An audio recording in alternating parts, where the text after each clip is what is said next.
They are efficient and they're lethal. And for tens of thousands of years, they have been both competitors and companions of our kind.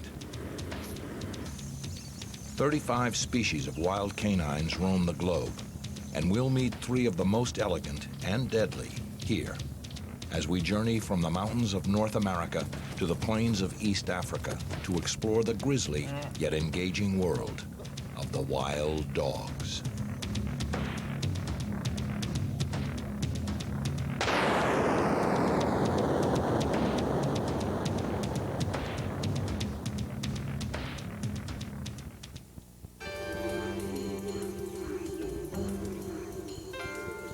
Among the Indian tribes who made their home in the American West, animal spirits were believed to be the makers and the caretakers of the earth.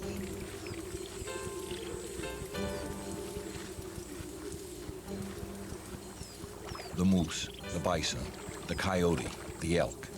These were the fathers, the teachers, the brothers of man.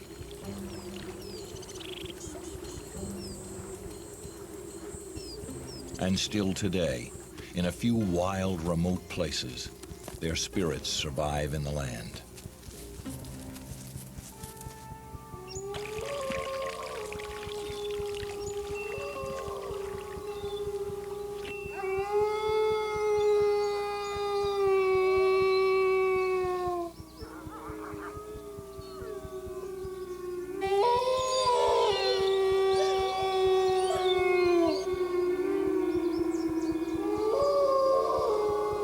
It was once believed that the goddess of the moon used wolves to do her bidding.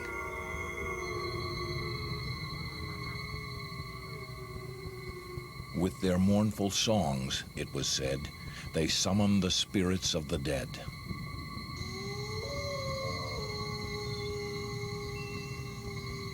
To the Nez Perce of the Western Rockies, the wolf was an emissary between the earth and the sky, and the original ancestor of mankind.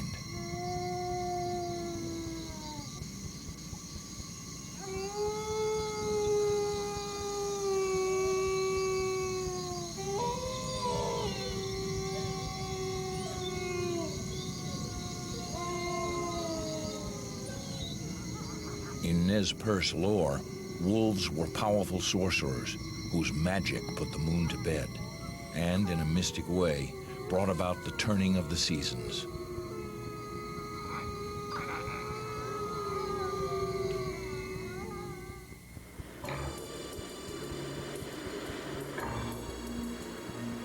Though beaten back by civilization, the gray wolf still haunts the high and lonely mountain ranges which form the rooftop of the northern hemisphere. The wolf is at home from Central Asia on through northern Europe to the rugged backcountry of the Rocky Mountains.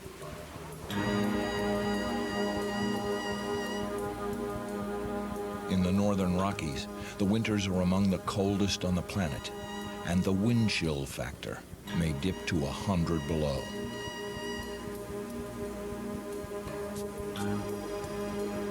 It's a tough place to make a living.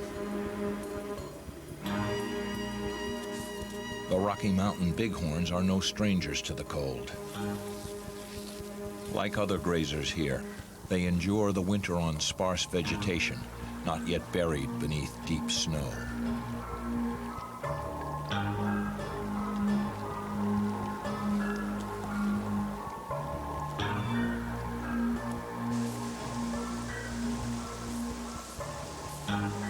By open streams, some wild creatures find a refuge from the weather, and for a time escape the season's full onslaught.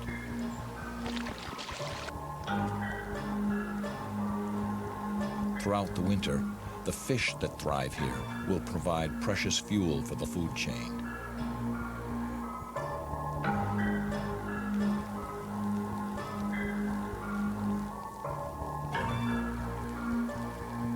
But winter kills.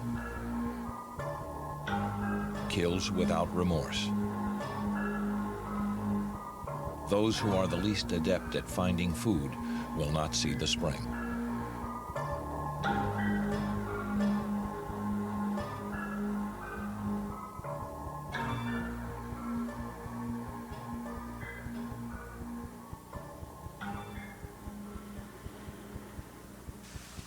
To the survivors, the casualties of the season go unnoticed and ungrieved.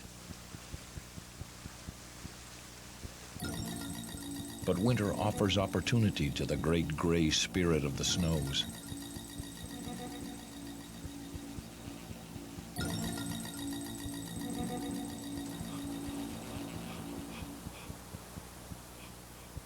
The gray wolf is the biggest of the wild dogs, and it lives its life as a member of one of the most complex and closely knit societies in the animal kingdom.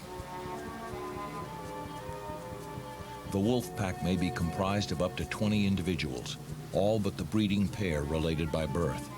And through their years together, the members of the pack attain the grace of a disciplined team, expert in the art of the hunt.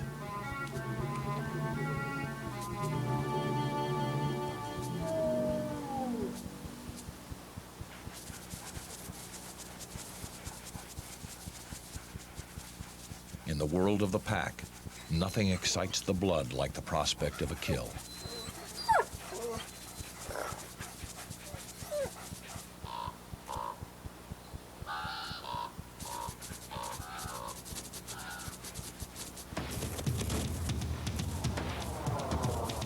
The young mule deer is unable to move quickly in heavy snow. With their shorter legs and their snowshoe paws, the wolves have the advantage.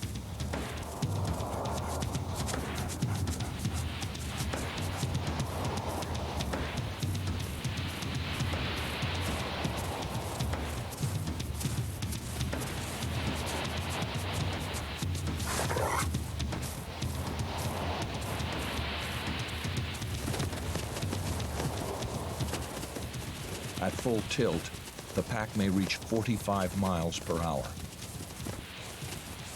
But in the end, it is teamwork that gives them the edge.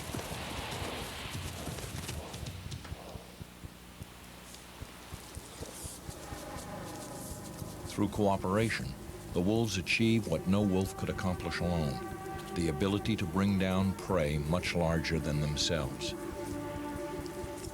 But even so, only one hunt in 10 ends in a kill, and competition is keen for the spoils.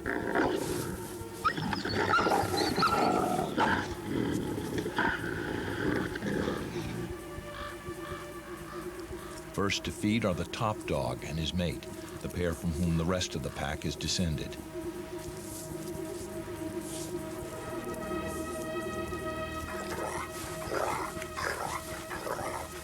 Impatiently, the adolescents wait their turn.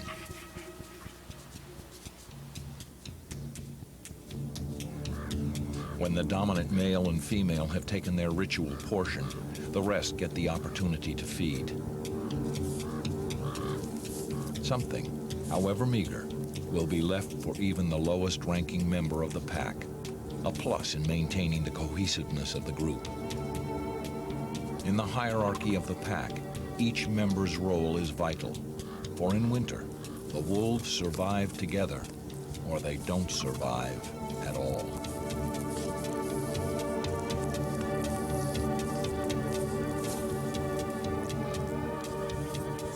So it has been for some 40 million years, since the first wolf-like dogs laid claim to the wilds of North America.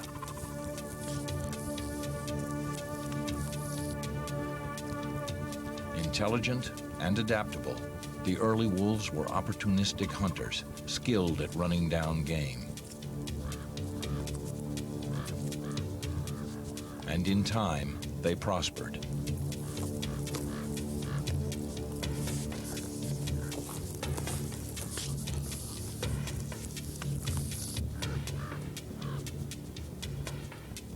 The scavengers, too, found a purpose and place in the world of the wolf. Like the predators whose packs they follow, they help recycle the gift of life from one wild creature to another.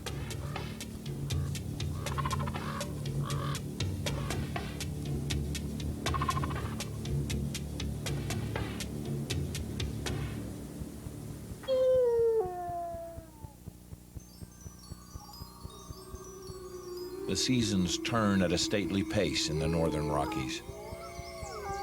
But in time, winter surrenders to spring.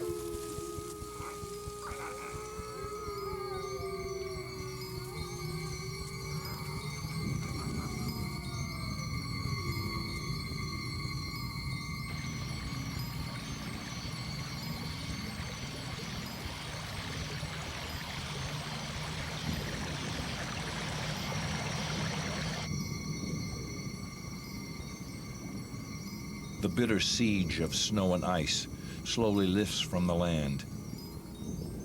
Each day the sun climbs higher in the sky, and frozen slopes give way to swollen streams. The weary earth, and all who call her home, are once again made new.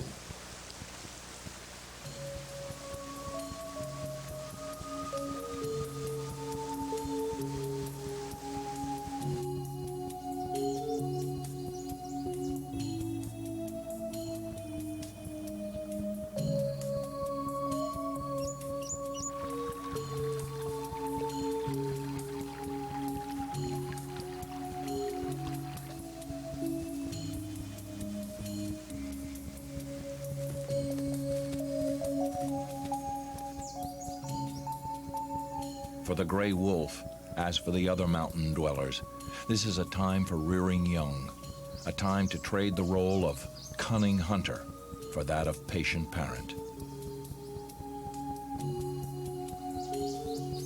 Like many big predators, the wolf pups will require months to develop their hunting skills. But by midsummer, they will be invited to join their mother to feast upon the kills that she has cached.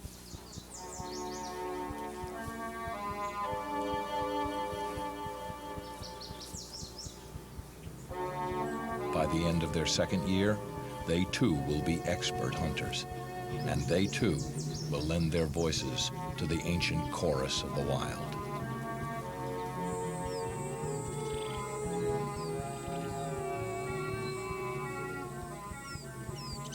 Thousands of years ago, while the wolves laid claim to the wooded valleys of the Rockies, another clan of canine hunters won a place for themselves in the plains and foothills beyond the towering mountains.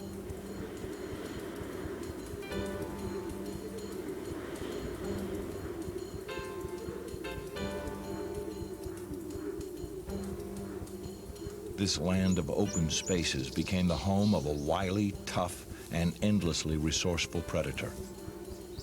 This swift and slender wild dog is sometimes called the brush wolf, but more often is called coyote.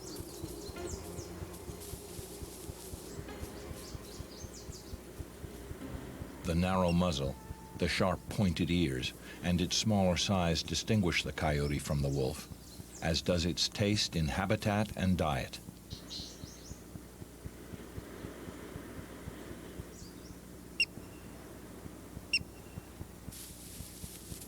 An intrepid hunter of a wide range of game, the coyote is renowned for its adaptability and intelligence, traits which have made it the primary predator and scavenger on the American plains.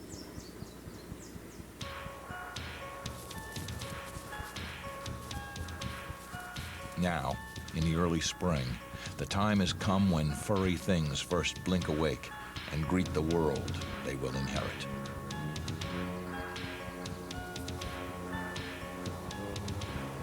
In a sunny meadow in the Mountain West, month-old coyote pups survey their wild domain, a world both fearful and exciting.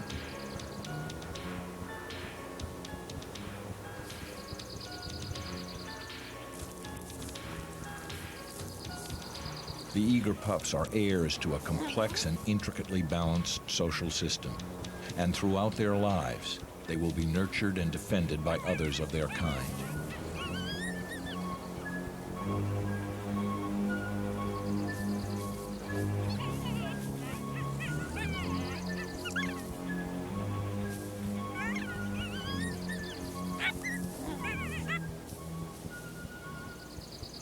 They are the firstborn of this young coyote mother, and with her lifelong mate, she will share the task of teaching them the ways of coyote wisdom. Like its relative, the wolf, This coyote pup will enjoy a long, unhurried time of parental guidance and protection, vital preparation for a career as a successful predator.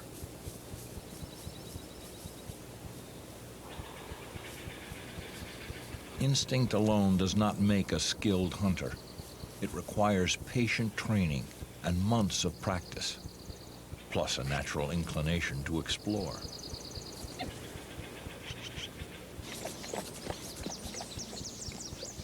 With each day, the coyote's pups grow stronger, more inclined to venture on their own. And by summer, they have begun to scavenge and to hunt.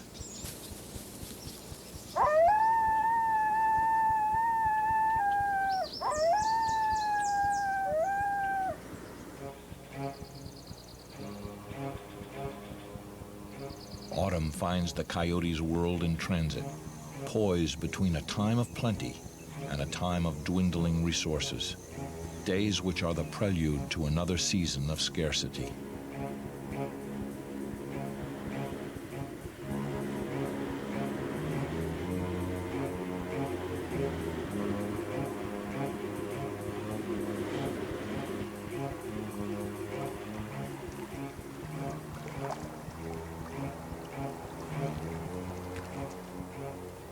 Now fully grown, the pups of spring must face the test of want.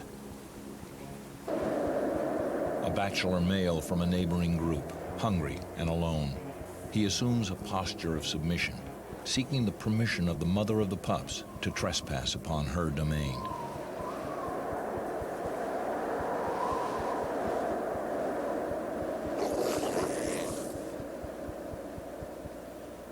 With her consent, he resumes his search for food. Despite the plunging temperatures, the pups engage in mock combat.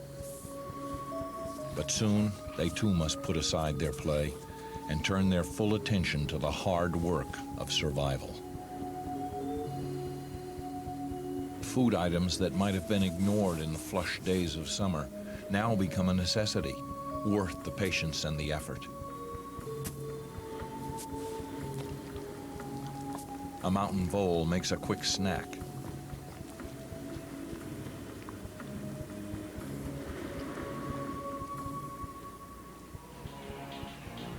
But prospects worsen by the day. Veiled and thin, the winter sun ushers in the season of desperation, when food of any kind is hard to come by.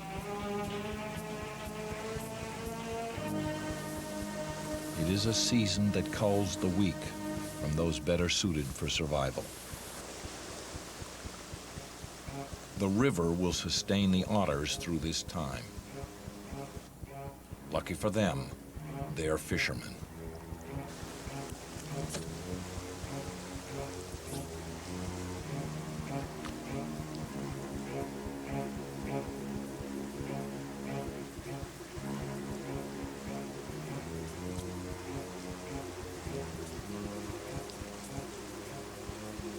With temperatures that can plummet to 40 below, the season takes a brutal toll on young coyotes.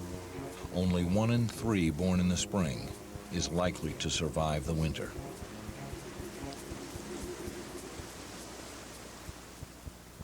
Still, from time to time throughout the frozen land come songs, as if to rally canine spirits to endure.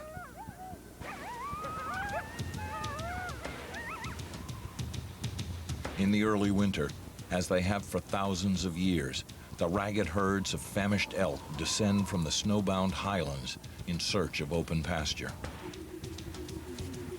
And to flank them comes the lean and hungry coyote clan, here to play their part in the age-old feud between predator and prey.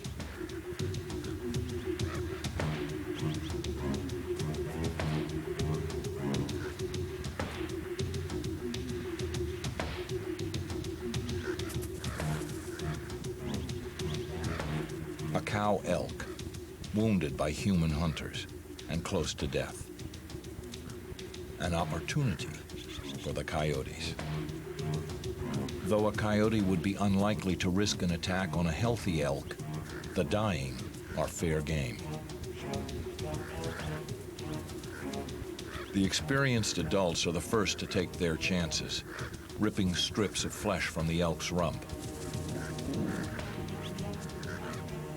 In a pre-death trance, the animal is, mercifully, numb to pain and past the point of resistance. For it, death is the only means of escape.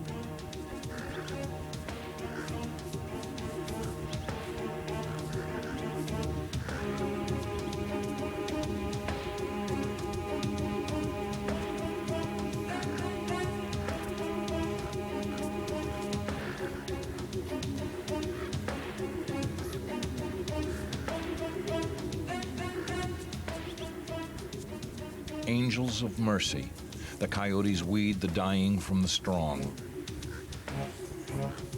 And through this work, food is provided for others.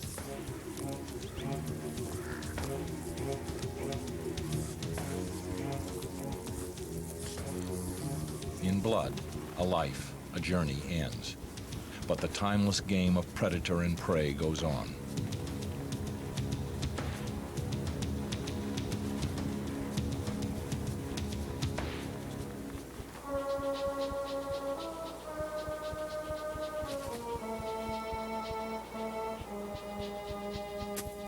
To pass the test of winter requires skill and perseverance. Alert to movement underground, a young coyote pounces, expertly flushing a vole from its burrow.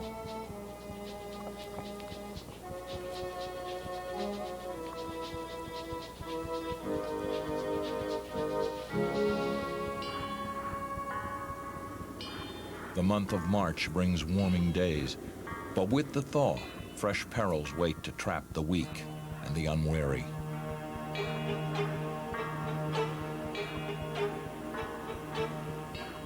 A yearling elk, abandoned by the herd.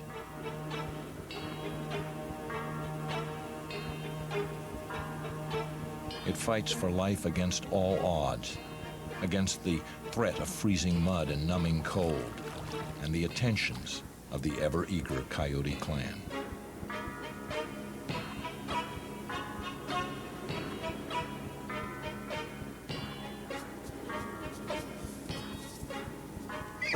In the elk's misfortune, the coyotes smell a windfall, but they are not alone. From across the snowy plain come members of a neighbor family, drawn here by the promise of a meal.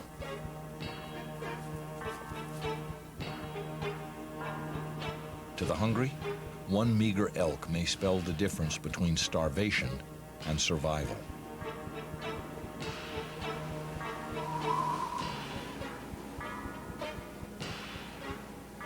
Through driving snow and through the bitter hours of night, the coyotes keep their grim vigil, waiting for the pulse of life to falter.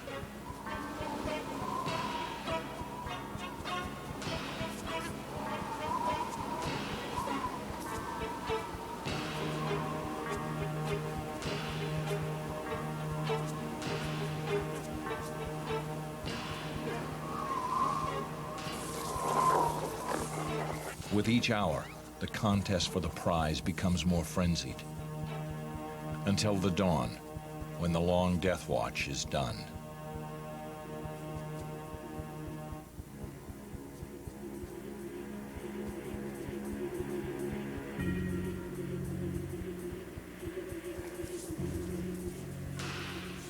With the required display of deference and submission, the matron of the neighboring family invites herself to dinner.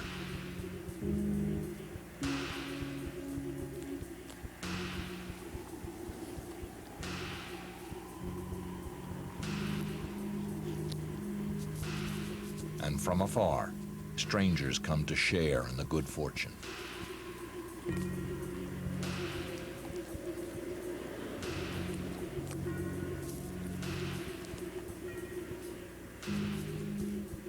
With appropriate humility, The newcomers seek permission from the mother of the young coyotes to take part in the feast.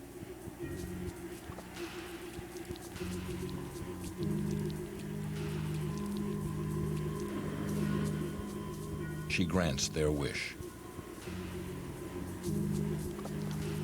By its death, the elk has offered food enough for all. And for the pups, no longer young, the toughest trial is done. They have faced the test of their first winter and survived.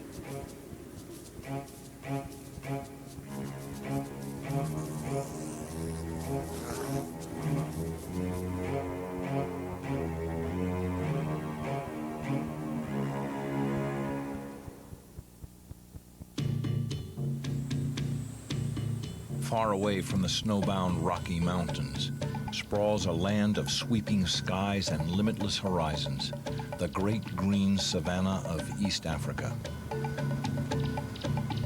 It is a paradise without equal for hunters and the hunted.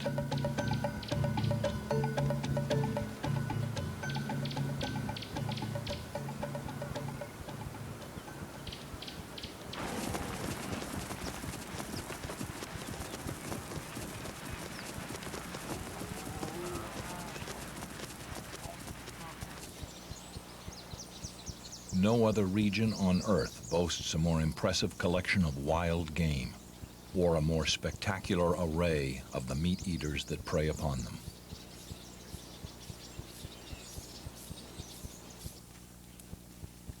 The African savanna is famed as the killing ground of the big cats.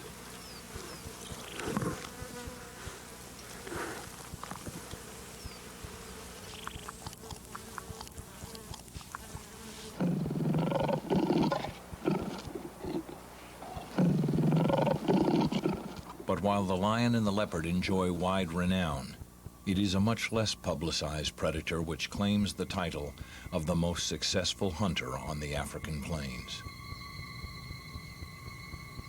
The African wild dog is the most sociable of the canids and has been able to prosper on the wide savanna by perfecting the art of cooperative hunting.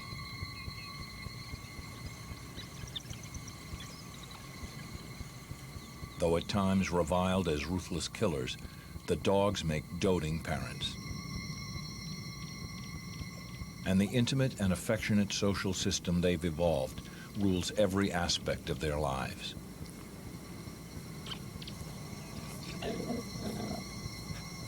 From birth to death, the male pups in this litter will hunt and feed with their parents and their peers, brothers in a community of hunters more structured and more synchronized than that of any other carnivore.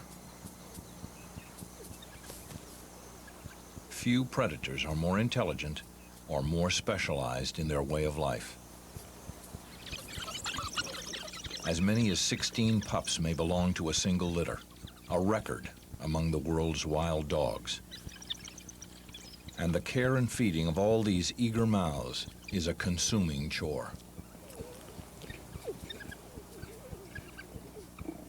In time, these bouncing pups may be the terrors of the plains, but for the first 5 weeks of their lives, they are completely dependent on their mother.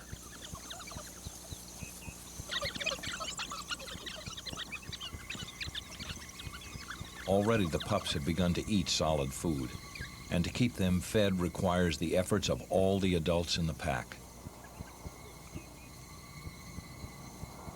Hunting, however, is a job for grown-ups, not for pups.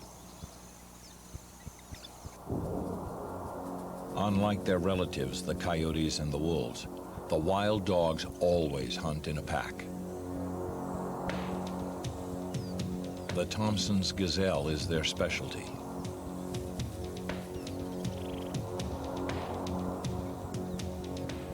Spread out in a long line, the dogs run their quarry until it's exhausted. When it zigzags to escape, the stragglers in the pack swiftly bring it down.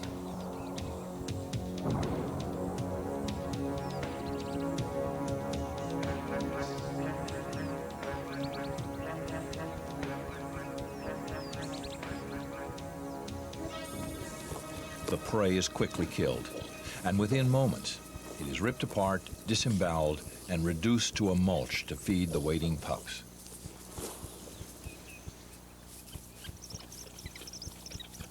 While they wait, the pups practice for the day when they too will be hunters.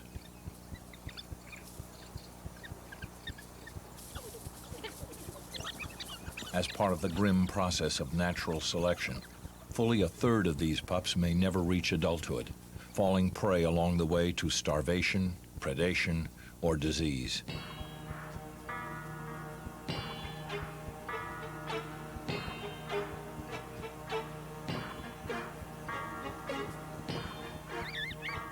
The wait for food may stretch for hours, for the adult dogs may have covered a dozen miles or more to make the kill.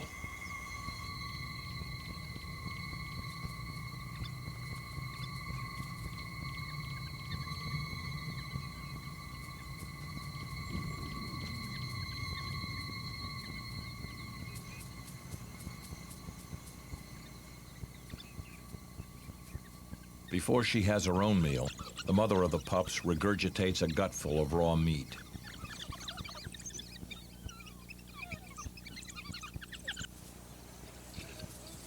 All the adults in the pack enthusiastically take part in feeding, tending, and rearing the pups, reinforcing the bonds that make the dogs the most sociable of all the world's wild canines.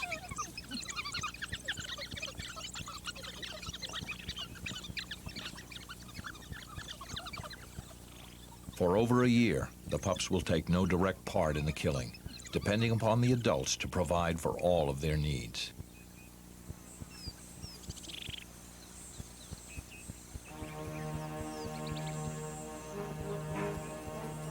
Dominance within the pack is established at an early age through fights for food.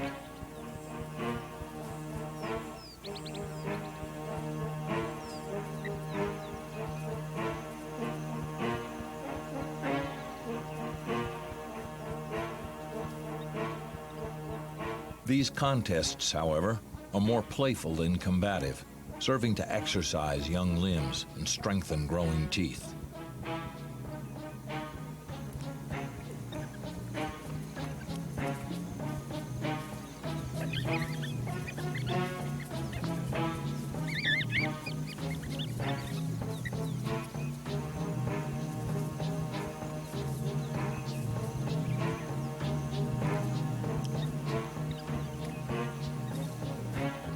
When the puppies joust, a scrap of meat, a hank of fur, becomes a means to fortify the tiny jaws that will one day have to kill.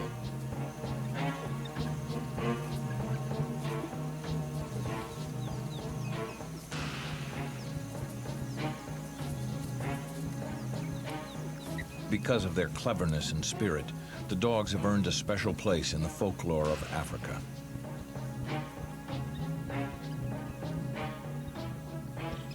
Among the Nyang tribe of Zaire, Beni, the wild dog, stole fire from the gods and taught mankind the secret language of the animals.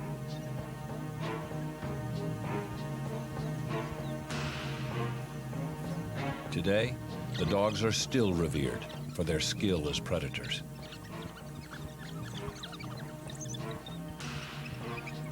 Like the wolf and the coyote, the dogs are made to run, and through their games, they gain practice for the chase.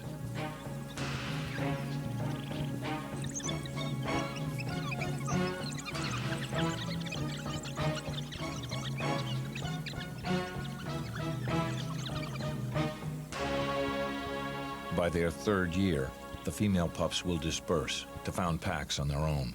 But for now, brothers and sisters are together, sharing the adventures that mark the fleeting days of puppyhood.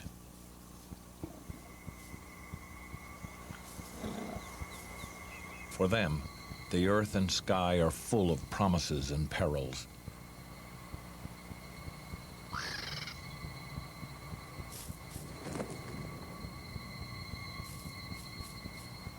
Vultures, connoisseurs of carrion. As scavengers, they pose no threat, but they're a new and curious experience to the pups.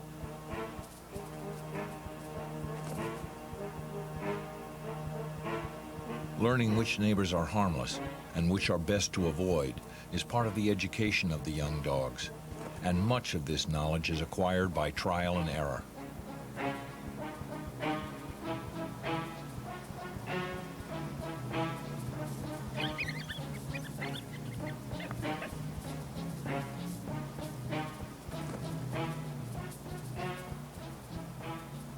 Drawn to the dogs in the hope of picking up scraps from the dinner table, the vultures in time get the hint that their company isn't welcome.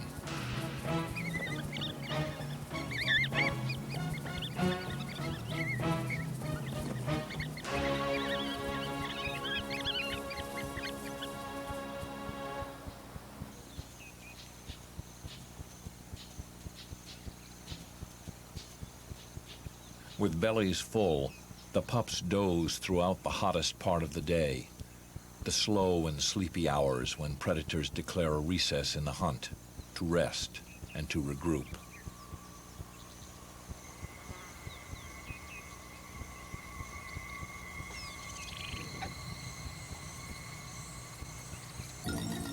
The hyena is not just competition. It is a killer of young dogs.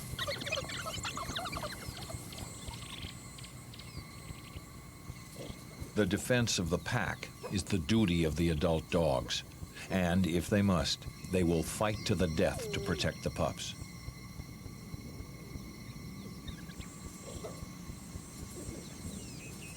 The dog's goal is not to kill the hyena, but to wound it, and through the painful lesson, to teach it not to trouble the pack again.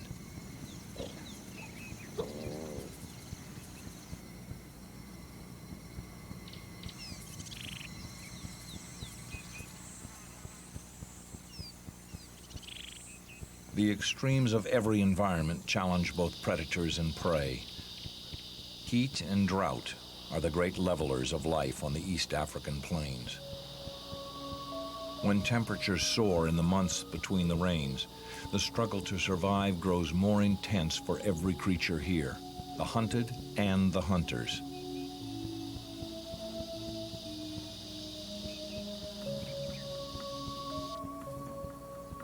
Within the range frequented by the wild dogs are a precious few year-round waterholes.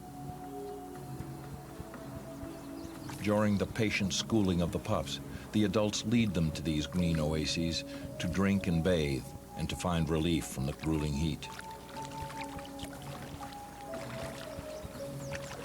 The location of these rare resources is part of the vital store of knowledge which the pups will one day pass on to their offspring.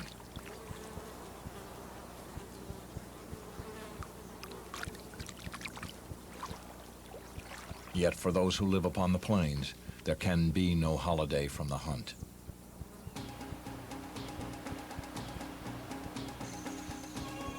Day in, day out, with each new dawn the dogs must kill, for they are dependent on fresh meat.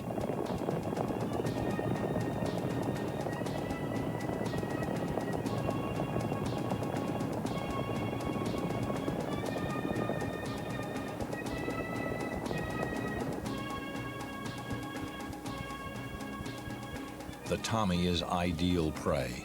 Fleet and small, a good match for the dogs. Even among these efficient killers, a chase may fail, a costly arrow when energy is low.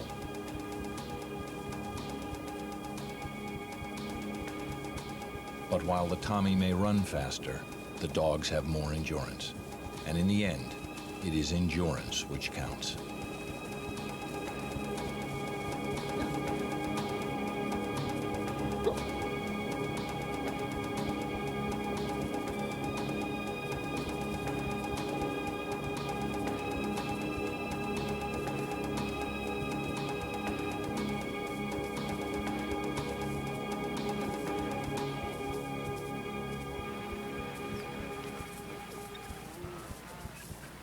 Now 3 months of age, the pups are invited to their first kill.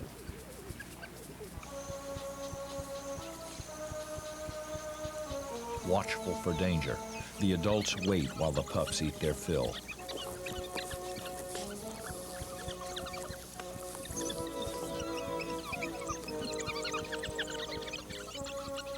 In this rite of passage, the young dogs add another vital skill to the toolkit of the carnivore, the repertoire of talents which will one day make them expert hunters, the masters of the game.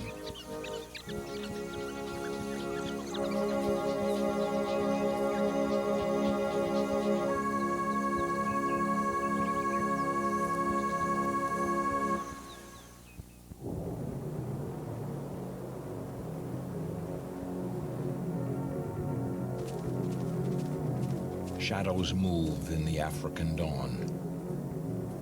And in a scene unchanged since the morning of life, the world awakens to a day of challenges for predator and prey.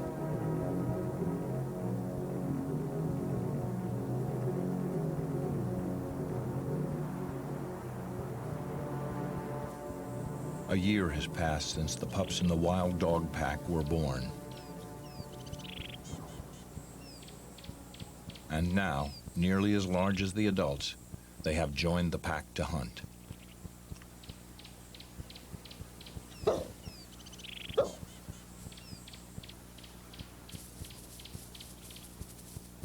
Lean and gangly, the pups no longer need the safety of the den.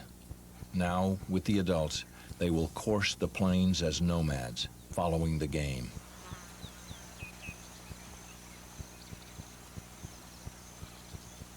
Together, the dogs may cover 20 miles a day, eating on the run and resting when they can.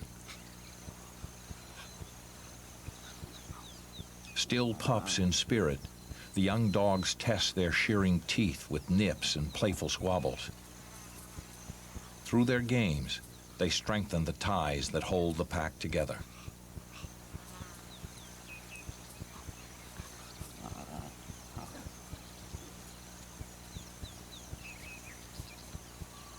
The dog's antenna-like ears scan the plains for early word of danger or of opportunity. Scouts, with knowledge born of long experience, study every nuance of the distant herd.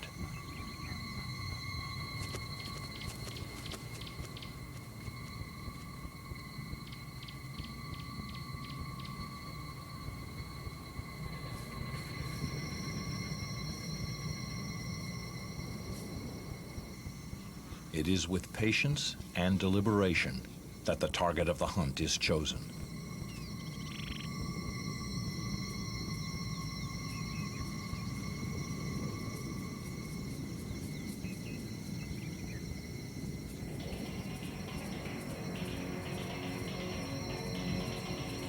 A young Tommy is artfully cut from the herd.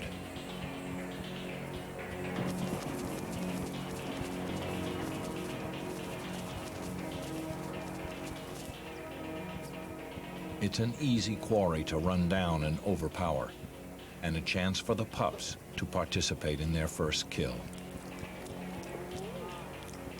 Through this act, they have come of age as hunters, with the skills they need to contribute to the pack's survival. Every day, throughout their lives, not by choice, but by necessity, they must kill to stay alive.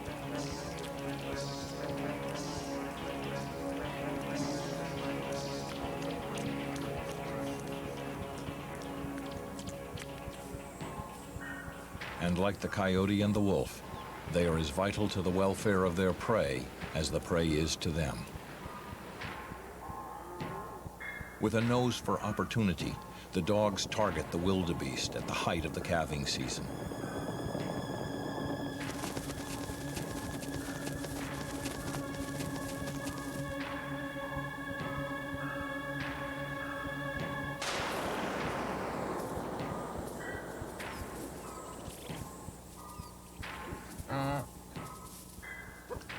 In a state of shock, a wildebeest calf is quickly dispatched by the hunters.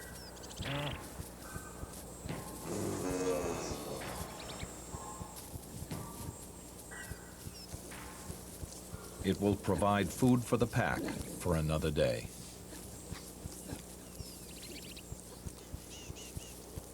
But soon, the dogs will need to kill again.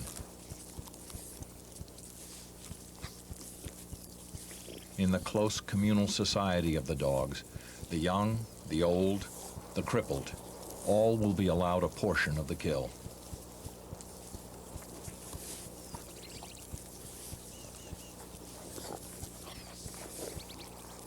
And in the overall design, scavengers too have their place.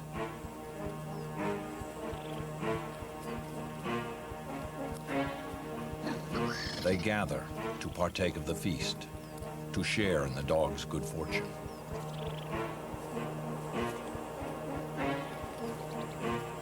No creature is more worthy than the rest, and all find space at the banquet table laid by the predators.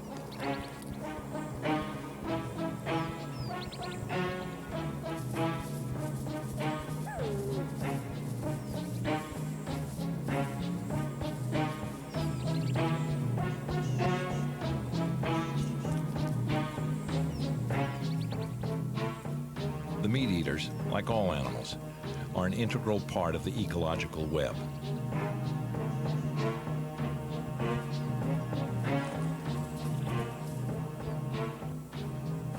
Each, in its specialized way, shapes the evolution of the others, and each is needed to maintain the fragile balance of life upon the plains.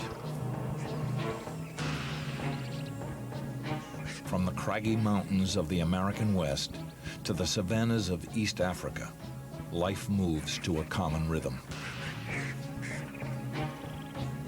It is an orderly rhythm, where nothing is wasted and each creature serves its appointed role.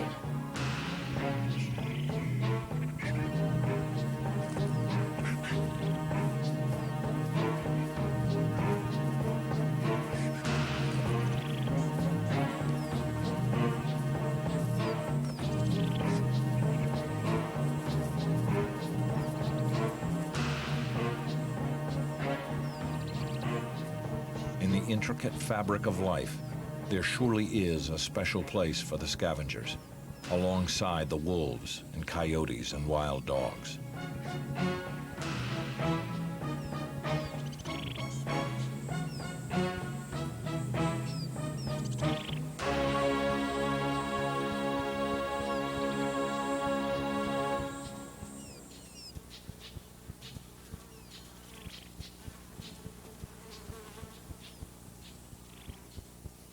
Rest comes to tired limbs, and bellies stuffed to overflowing begin the quiet work of turning flesh to fuel. Neither saints nor villains, the wild dogs are merely players in the ancient drama, lonely travelers through a world of mystery and wonder.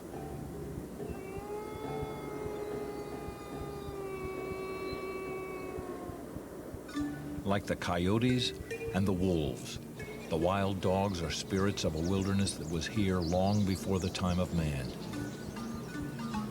With good fortune, it's a world through which they will continue to run for millennia to come.